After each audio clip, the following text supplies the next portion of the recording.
बहुत बहुत नमस्कार आप सभी का। आपके साथ मैं हूं ऋतिका पांडे। खास खबर देख रहे हैं जहां विश्व प्रसिद्ध दार्शनिक और आध्यात्मिक गुरु आचार्य प्रशांत 4 दिवसीय प्रवास पर राजधानी पहुंचे हैं। साथ ही साथ बता दें आपको, अपने दौरे के दौरान वो विभिन्न कार्यक्रमों, संवाद सत्रों और वर्कशॉप्स में भाग लेकर युवाओं और आम नागरिकों से सीधा संवाद करेंगे। रायपुर आगमन पर मीडिया से बातचीत करते हुए उन्होंने कहा है कि आज समाज जो है कई तरह की चुनौतियों से जूझ रहा है, जिसका समाधान केवल बाहरी व्यवस्थाओं से नहीं बल्कि व्यक्ति की आंतरिक चेतना और सोच में बदलाव से संभव है। उन्होंने कहा है कि जब समाज में युद्ध जैसी स्थितियां बनती हैं तो लोग उनके मूल कारणों पर ध्यान नहीं देते हैं। हम अक्सर एलपीजी जैसी दैनिक समस्याओं पर चर्चा करते हैं, साथ ही साथ लेकिन युद्ध के दौरान रुकने के लिए जरूरी मानसिकता होनी चाहिए और सामाजिक समझ होनी चाहिए, विकसित करना बहुत जरूरी है। उनका मानना है कि युद्ध का संबंध धर्म, संस्कृति, संसाधनों और वर्चस्व की मानसिकता से जुड़ा होता है, इसलिए इसे रोकने के लिए सोच में परिवर्तन बेहद जरूरी है।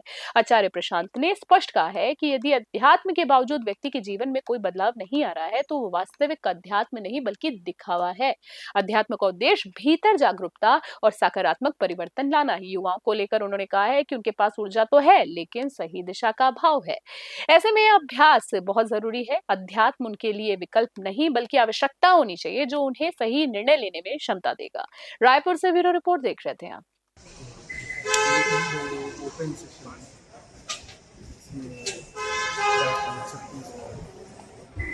या और भी जगह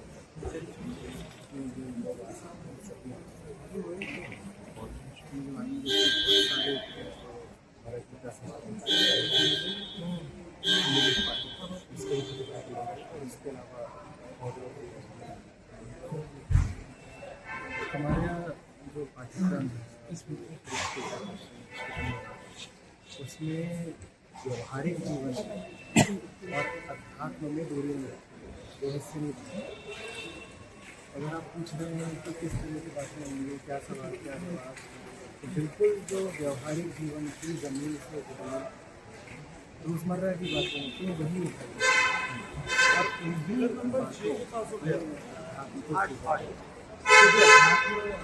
एक मूल्य का नहीं है।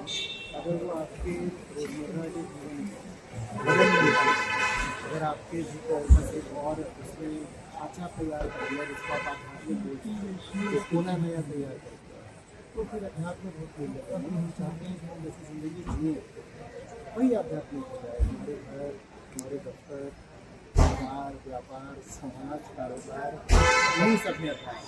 अच्छा, ये अध्यात्म की बात करते हैं आपके घर सेशन में तो ये आपके युवा को आप कैसे देखते हैं? सोशल मीडिया में काफ़ी एक्टिव रहते हैं, देखिए की दुनिया में जो फंसे हैं उनके लिए आप क्या कहेंगे? देखिए, युवा हो, बुजुर्ग हो, वृद्ध हो, सबके भीतर एक जन्मगत बेचैनी होती है जिसका नाम है अहम, मैं, दैवो से। तो फर्क नहीं पड़ता है कि आपका लिंग क्या है, आप अमीर हो, आप गरीब हो, आप भूखी हो, आप चीनी हो, युवा हो कि कुछ और हो, बेचैन तो हो ही ना। और जो आप इंस्टाग्राम रील्स की बात करते हैं या और चीज़ों की बात करें जिसमें कहते हैं युवा भटके बैठे हैं, वो सब भी इसी बेचैनी के ही लक्षण होते हैं, सिम्टम होते हैं।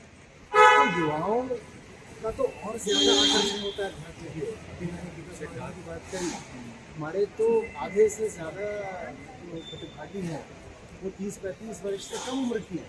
लोग सोचते हैं कि अध्यात्म शुरू होता है जीवन के जाने के बाद, संन्यास, वानप्रस्थ 50 के बाद, और हमारे तो शायद 2/3 प्रतिभागी ऐसे होंगे 30-35 से नीचे के हैं, क्योंकि उन्हें सचमुच ज़रूरत है। जहाँ बीमारी है दवाई की तो वहाँ मांग होगी ही होगी ना। और जो युवा है आज का, उसके पास ऊर्जा बहुत है, चैन नहीं है। ऊर्जा जब बहुत होती है तो वो बेचैनी बनकर बाहर निकलती है, तरीके से वो रूप लेती है, कई लोग ध्वंसात्मक भी हो जाते हैं। अध्यात्म चाहता है कि आपकी ऊर्जा ध्वंस के मार्ग पर न बढ़े, सृजन के मार्ग पर। अगर मैंने इसलिए पूछा था कि एक मूवी आई थी धुरंधर नाम की, इसमें जो आतंकवादी का एक डांस स्टेप था उसको युवाओं ने काफ़ी अपनाया, हर जगह उसको सर्कुलेट किया, डांस बनाया। देखिए, जब दुख होता है ना तो दुख से दूर जाने की चाहत होती है। मानव शरीर में 2 हार्मोन्स होते हैं, बहुत सारे, जिनमें से 2 विशेषकर हैं, एक डोपामीन, एक ऑक्सीटोसिन। एक आपको अनुभव देता है खुशी का, तात्कालिक खुशी का, इंस्टेंट हैप्पीनेस का, और एक आपको अनुभव देता है बीइंग वांटेड का, कि मुझे प्यार मिल गया, मुझे चाहिए। जब दुख बहुत होता है ना, तो इंसान और ज़्यादा इंस्टेंट ग्रेटिफिकेशन मांगने लग जाता है। अब कोई गाना आ गया, उसकी कोई धुन आ गई और उस पर नाच करके आपको लगता है कि थोड़ी देर के लिए ही सही, पर मेरा दुख चला गया, तो आप नाचोगे। हाँ, ये अलग बात है कि वो नाच खत्म हो जाएगा और वो जो क्षणिक सुख मिला था वो भी खत्म हो जाएगा। आप दोबारा वही अपनी बेचैनी में, अपनी व्यथा में, अपने क्लेश में, अपने वहापों और द्वंद में वापस गिर जाओ। तो जब आप देखें कि कोई बहुत विचित्र तरीके के या बड़े तात्कालिक या सतही तरीके के साधनों का इस्तेमाल कर रहा है खुश होने के लिए, किसी तरीके से थोड़ी देर के लिए अपने आप को भुलावा ही सही दे करके, पर मगन होने के लिए, तो जान जाइए कि इसको तो अध्यात्म की और ज़्यादा ज़रूरत है। ये काफ़ी सवाल पूछे। मैं छत्तीसगढ़ आया हूँ, कुछ दिनों पहले ही यहाँ पे घर मान्यता को लेकर कानून सरकार ने बनाया, कड़ा कानून, ताकि जो घर मान्यता हो रहेंगे उस पर एक्शन लिया जाए। तो बड़ी समस्या भी है छत्तीसगढ़ में, घर मान्यता में बड़ी विषय भी है, समस्या भी है। बहुत सीधा उपचार है, बहुत सीधा उपचार है। वास्तविक धर्म को तो कोई छोड़ ही नहीं सकता कभी। अगर आप चाहते हो कि लोग सचमुच संतुष्ट रहें, सुखी रहें, इधर से उधर धर्म की विविध दुकानों पर मारे मारे न फिरें, तो सीधे उनको धर्म के मूल पर ले जाओ। धर्म का ही नाम सनातन है, तो उससे कोई अलग कैसे होगा, उससे कोई छिटकेगा कैसे? तो ये कैसे कहेगा कि नहीं मुझे इस दुकान में नहीं जाना है, मुझे नहीं जाना है। ये सब कुछ इसलिए होता है क्योंकि छत्तीसगढ़ हो, हिंदुस्तान हो, दुनिया का कोई भी राष्ट्र हो, लोगों को धर्म का मतलब ही नहीं पता। तो धर्म से जो लाभ होना चाहिए वो भी नहीं हो पाता। देखिए, धर्म कोई बाध्यता नहीं होता, धर्म कोई बाहरी कर्तव्य नहीं होता, धर्म भीतरी प्यार होता है। धर्म ऐसी चीज़ नहीं होती कि अब तुम्हारे ऊपर एक जिम्मेदारी, रिस्पॉन्सिबिलिटी डाल दी है या नियम डाल दिया है, तुम्हें इसका पालन करना पड़ेगा, वो धर्म नहीं होता। धर्म मानव की चेतना की पुकार होता है। हम सब प्यासे हैं मुक्ति के लिए, तृप्ति के लिए। धर्म उसी प्यास का नाम है। मेरी वो प्यास कैसे बुझे?